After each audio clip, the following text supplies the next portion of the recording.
अच्छा, chapter physics में chapter 4 जो है उसमें तो कुछ फार्मूला बताया था, और फर्स्ट सेकंड थर्ड चैप्टर में भी बहुत सारे फार्मूला था, है ना। फिजिक्स में फार्मूला बहुत कन्फ्यूजन करता है। ओके, तो पहले चैप्टर 4 से फिर 1 की तरफ एक बार चलेंगे और सिमिलरिटी भी बताते जाएंगे। dv equals to mu naught upon 4 pi I dl sine theta upon R square. इसको क्या बोलते हैं?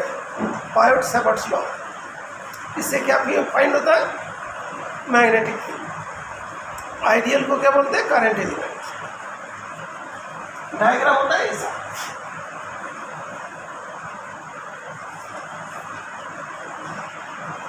करंट जा रहा है, ये बोला थीटा है, यहाँ पे dv फाइंड होगा। मतलब करंट जाने की वजह से यहाँ पे कितनी मैग्नेटिक फील्ड होगी? म्यू नॉट को क्या कहते हैं? Permeability of free space. Mu naught का वैल्यू जो होता है 10⁻⁷ टेस्ला मीटर पर एम्पियर। ओके, तो अभी देखो म्यू नॉट अपॉन 4 पाई, इसका वैल्यू कितना होता है? दैट इज 10⁻⁷ टेस्ला मीटर पर एम्पियर, और 1/4 पाई एप्सिलॉन नॉट, इसका वैल्यू क्या आता है? 9 × 10⁹।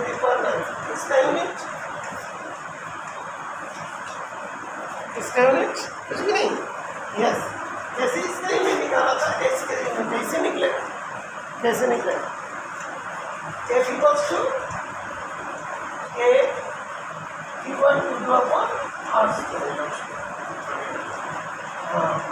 न्यूटन जो क्या हो जाएगा? न्यूटन मीटर स्क्वायर पर कूलम स्क्वायर।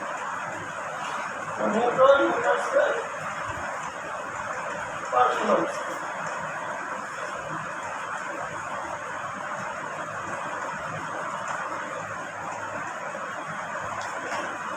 ठीक है, तो हो गया 9 × 10⁹ 9। Okay, clear, understood.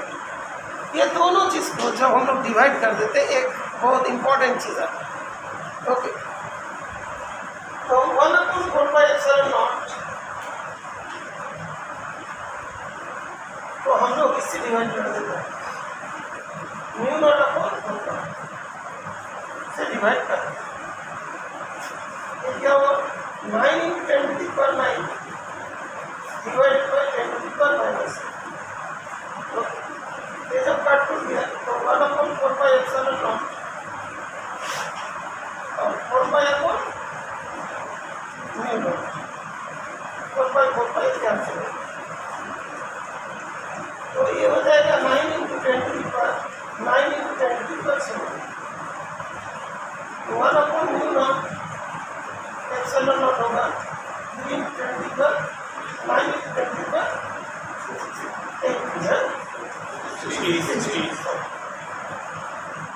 1/म्यू naught epsilon not होगा 3 × 10⁻⁸। तो ये क्या होता है? इसके यूनिट होगा मीटर पर सेकंड। सब जो डायमेंशन को चेंज कर दोगे मीटर पर सेकंड में, तो 1/म्यू naught epsilon naught equal to c, that is speed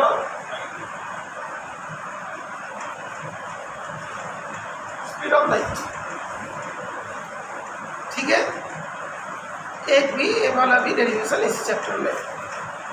ये जो है 1/म्यू नॉट एप्सिलॉन नॉट किसके बराबर होता है? स्पीड ऑफ लाइट के बराबर होता है। किसके बराबर होता है? Speed of light. अच्छा लगा? अभी हम लोग को देखना है क्या इसका मीटर पर सेकंड में आंसर आ रहा है कि नहीं। यस आएगा, कितनी आएगा? ये क्या? टेस्ला मीटर पर एम्पियर। ये क्या? न्यूटन मीटर स्क्वायर पर कूलम स्क्वायर। डिवाइड करने से आएगा क्या मीटर पर second? Can you find it? चलिए थोड़ा टाइम दे रहा हूँ। हाँ बेटा, मेरा एक बात ना था कि ये दोनों को डिवाइड करने से क्या मीटर पर सेकंड आएगा? आएगा। न्यूटन जैसा होता है कि force mass into acceleration, Tesla क्या होता है? ए बी इक्वल टू क्या था? B I N, A B equal to B Q B, तो B equal to F of one I N, F का न्यूटन एम्पियर मीटर, ये क्या हुआ? न्यूटन पर एम्पियर मीटर। ओके, अभी ये जो था म्यू नॉट अपॉन 4 पाई का, अच्छा पहले ऊपर में क्या लिखा था? 1/4 पाई एप्सिलॉन, 1/4 पाई एप्सिलॉन, इसका और तुम्हारा 4 पाई आपको that is mu naught upon 4 pi, 1/4 pi epsilon not क्या था? न्यूटन मीटर स्क्वायर पर कूलम। कूलम मतलब क्या होता है? Coulomb square. और इसमें क्या है बेटा? न्यूटन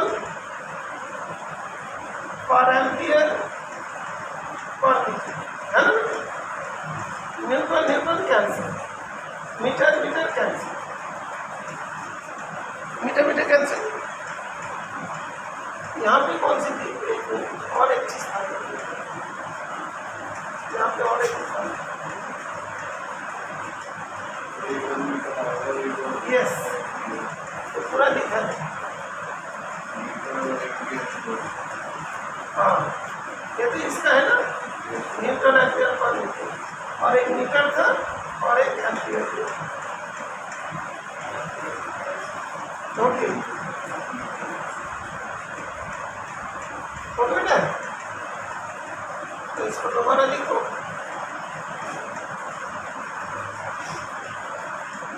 थोड़ा जाएगा छोटा,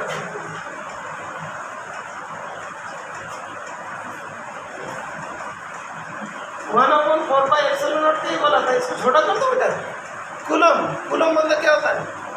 charge equals to current into time, ठीक है ना? करंट इनटू टाइम, तो न्यूटन मीटर स्क्वायर, कूलम मतलब current, ampere time to the power minus, तो newton metre square A to the power minus 2 e to the power minus 2, तो newton metre square -2 e to the power minus 2। और इसका जो Tesla वाला था, Tesla को change करके newton और ampere meter, meter into ampere to the power minus,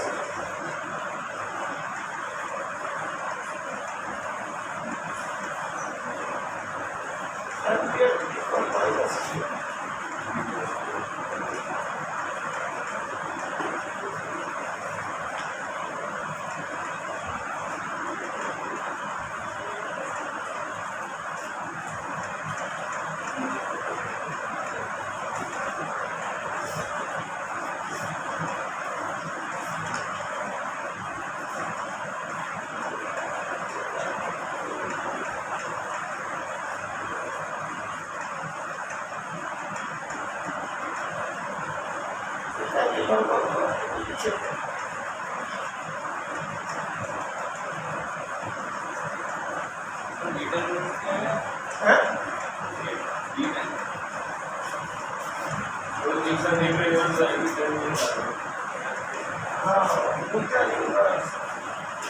ये गलत हो गया था, इसी की वजह से नहीं, अभी आ जाएगा उसमें A to the power minus metre to the power. अब बेटा इसमें थोड़ा मिस्टेक था, ये जो मीटर ऊपर जाएगा m टू दी पावर -1, तो mu naught upon 4 pi tesla meter ampere to the power -1, तो इस जगह पे newton minus ampere to the power -1 m to the power -1, ठीक है? और m और a-1, तो ये दोनों कैंसिल हो गए। ओके, टेस्ला का वैल्यू तो न्यूटन पर एम्पियर का स्क्वायर, और ये वाला था newton metre square ampere to the power -2 H to the power -2। तो इसको जब डिवाइड करेंगे, ये वाला यहाँ पर आ गया, ये वाला इस जगह पर चला गया, तो काट जाएगा। इसका जब रूट होगा तो क्या होगा? मीटर पर सेकेंड आ गया। तो इसी को क्या बोलते हैं, इलेक्ट्रोमैग्नेटिक वेव, है ना। Electric field as well as magnetic field दोनों यहाँ पे काम करते हैं। अच्छा, ऑनलाइन में समझ में आ गया। अच्छा देख बेटा, एक लॉरेंज फोर्स था ना, लॉरेंज फोर्स क्या था, मूविंग चार्जेस इन जो लॉरेंज फोर्स, मैग्नेटिक फील्ड में कोई मूविंग चार्ज होगा तो उसको एक फोर्स फील होता है, वो कितना होता है, F equal to Q V cross B, okay. और उसको क्या बोलते थे, Q V B sine theta, okay. अभी charge equals to current into time, velocity equal to length upon time, B already है, साइन थीटा है, तो टाइम और टाइम काट जाएंगे, I into L sine theta into B, तो क्या होता है, F equal to B I L sine, दोनों सेम चीज़ है। इसी फॉर्मूला से ये वाला डिराइव होगा, मतलब सिंपल डेरिवेशन नहीं, ओके क्लियर। तो कोई करंट कैरिंग कंडक्टर होगा, उसको भी फोर्स फील होगा, और मूविंग चार्जेस होगा उसमें भी फोर्स फील होगा। दोनों सिमिलर क्यों है, बिकॉज जो करंट कैरिंग कंडक्टर है उसी में तो मूविंग चार्ज होती है, दोनों में फोर्स फील होगा। अभी हम लोग इसके रेस्पेक्ट में क्वेश्चन करेंगे, ठीक है क्लियर। तो अभी मतलब कोई वायर है, इसको ऐसा रख दो, तो वायर क्या होगा, नीचे आ जाएगा ना, उसको हैंगिंग कैसे करेंगे, फ्लोटिंग कैसे करेंगे। मान लो कि वेट के वजह से नीचे आ रहा है और मैग्नेटिक फील्ड में रख दिया, उसमें मान लो कि फोर्स ऊपर की तरफ लग रहा है, तो ऊपर जितना फोर्स लगेगा और नीचे जितना फोर्स लगेगा वो बराबर होगा, तो वायर एयर में जो फ्लोटिंग करेगा ना, कॉन्स्टेंट पोजिशन में रहेंगे, ना तो ऊपर जाएगा ना तो नीचे, ओके। तो उस केस में कोई वायर है, वायर में मान लो करंट क्रॉस कर रहा है, वायर नीचे आ रहा है, तो उसमें हम लोग कि मैग्नेटिक फील्ड अप्लाई कर दें, उसको फोर्स फील होगा। फोर्स मतलब ऊपर की तरफ है, वायर नीचे की तरफ है, और दोनों फोर्स एक दूसरे को बैलेंस कर रहा है, तो वायर उसी जगह भी होगा, उसका नेट मूवमेंट जीरो हो जाएगा। वो वाला क्वेश्चन पढ़ाते हैं, ठीक है, एनसीईआरटी का पहला क्वेश्चन है। एनसीईआरटी का एग्जाम्पल मैंने पहले इसका डेरिवेशन का सिंपल तरीका से बताया है, लेकिन इसका वेक्टर फॉर्म में डेरिवेशन होती है, ऐसे नहीं कि ऐसी डेरिवेशन होती है। मैंने एक फार्मूला से एक फार्मूला में जाने के लिए कैसे आता है वो मैंने बता दिया, ठीक है बेटा, डायमेंशनल टाइप का प्रूफ, लेकिन वेक्टर फॉर्म में प्रूफ करना पड़ता है, ओके। बिकॉज कभी कुछ सिलेबस में है, कुछ सिलेबस में नहीं है, ऐसा है, तो फार्मूला सारे लिखते हैं। अब इस फार्मूला को यूज़ करके इस क्वेश्चन को करना, स्ट्रेट वायर ऑलवेज स्ट्रेट होती है, अब मास 200 ग्राम, 200 ग्राम का जो वायर है, लेंथ उसका 1.5 मीटर है, कैरी से करंट ऑफ 2 एम्पियर, 2 एम्पियर का current, it is suspended in mid air by uniform horizontal magnetic field. What is the magnitude of the magnetic field, magnetic field का मैग्नीट्यूड पूछा, direction तो दिया हुआ है। उसके बाद जब एनसीईआरटी की जब एंड की तरफ जब सॉल्यूशन देखोगे, वहाँ पे बहुत सारी चीज़ें लिखा है, वो भी क्वेश्चन का पार्ट में बना देता है। What assumption you made to answer the above question, तो उसके लिए क्या तुमने अजम्पशन किया, उसके बाद क्या ये दोनों इंफॉर्मेशन देना जरूरी है, क्या ये दोनों इंफॉर्मेशन की जगह पे हम लोग लीनियर मास डेंसिटी देते हैं तो काम हो जाएगा कि नहीं, ये सब चीज़ बता। इतना बड़ा देने का जरूरत नहीं था, लीनियर मास डेंसिटी दे देंगे तब भी काम हो जाएगी। और एग्जाम्पल आइए, जब इसको तुम सॉल्व करोगे, यहाँ पे एक चीज़ लिखा था, what is linear mass density, is it sufficient to give linear mass density of the wire to solve the above question, yes. तो अभी जो क्वेश्चन को सॉल्व करते हो तो थोड़ा ध्यान रखना, ये बोला सस्पेंडेड है, दैट मीन्स वेट नीचे की तरफ, मैग्नेटिक फोर्स ऊपर की तरफ लग रहा है। तो अभी तो पहले मैग्नेटिक फोर्स ऊपर की तरफ लग रहा है, वो प्रूफ कर देना है। प्रूफ कैसे करेंगे, मैंने यहाँ पे किया, बी का डायरेक्शन क्या है, अंदर की तरफ, ये वाला कौन सा एक्स एक्सिस, ये वाला वाई एक्सिस, ये वाला जेड एक्सिस, तो अंदर वाला माइनस जेड एक्सिस, बीस माइनस के क्या, आई क्या, आई इधर आ रहा है, दैट इज आई क्या, बोलिए I W L equals to I L cross B होता है। आई एल किसको कहते हैं? करंट एलिमेंट, ठीक है। जो आइडियल बोलता था ना, आई एल ही हमें। तो आई एल का डायरेक्शन कौन सा होगा? इधर वाला आई कैप, बी का डायरेक्शन माइनस के कैप, माइनस को बाहर ले लिया, आई क्रॉस के, आई क्रॉस के उल्टा चलेगा ना बेटा। आई जे के होता है, जे के आई होता है, के आई जे होता है, तो माइनस जे कैप हो जाएगा, minus minus plus, plus J cap. That means इसको फोर्स लग रहा है वो ऊपर की तरफ।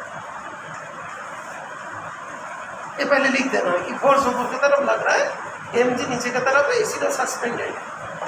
अभी वो सस्पेंडेड है, दैट मीन्स दोनों फोर्स बराबर की होगी। हम करेंगे A B cos to B I L और एम की जगह पे क्या कर देंगे? एम जी लिख देंगे। बात क्लियर? ठीक है। एम ऊपर की तरफ, एम जी नीचे की तरफ, सस्पेंडेड है मतलब वो नीचे नहीं आ रहा है। दैट मीन्स ऊपर वाला फोर्स नीचे वाला फोर्स को बैलेंस करना है। एम किसके बराबर है? एम जी के बराबर। बी का वैल्यूज आ गया एम जी एल अपन आए, इसके बाद कैसे? अभी क्वेश्चन में पूछा कि व्हाट एजम्पशन इज मेड। अभी एजम्पशन मेड क्या है? इसमें जो है बेटा थोड़ा एजम्पशन मेड क्या है कि एजम्पशन मेड कि अर्थ मैग्नेटिक फील्ड नेग्लेक्ट किया। अर्थ मैग्नेटिक फील्ड का क्या होता है? 4 × 10⁻⁵ टेस्ला होता है। Is very very lesser than this one, 0.65। That means wire ने जो मतलब मैग्नेटिक फील्ड की बात कर रहे हैं, ओके, जो एक्सटर्नल मैग्नेटिक फील्ड है वो अर्थ के मैग्नेटिक फील्ड से बहुत ज़्यादा है, इसीलिए अर्थ का मैग्नेटिक फील्ड को नेग्लेक्ट कर दिया। इसके मतलब क्या? बहुत कम होता तो नेग्लेक्ट नहीं करता। अंडरस्टूड? तो अभी दूसरी पार्ट है B equals to M upon L. तो मास अलग से, लेंथ अलग से देने का भी जरूरत नहीं है, लीनियर मास डेंसिटी दे देंगे तब भी काम हो जाएगा, ठीक है। तो क्वेश्चन में दिया था what is linear mass density, mass upon length, is it sufficient? Yes it is sufficient. इसके मतलब वही दे जाएगा पे एक डी एल लिख दिया, density linear, density linear upon G upon. That means इस क्वेश्चन से मतलब मैग्नेटिक फील्ड दिया होता तो हम लोग लीनियर मास डेंसिटी फाइंड कर सकते थे। मतलब क्वेश्चन में कोई क्वेश्चन ऐसा भी है, बी दिया हुआ, जी और आई दिया तो है, आई दिया है, हम उसमें लीनियर मास डेंसिटी फाइंड कर सकते। ओके बेटा, दैट मीन्स यहाँ पे B is directly proportional to 1/i। Okay, I के साथ इन्वर्सली प्रोपोर्शनल। मास डेंसिटी जब कांस्टेंट हो गया, जी कांस्टेंट हो गया, तो बी जो है इन्वर्सली प्रोपोर्शनल टू आई। ठीक है, अंडरस्टूड?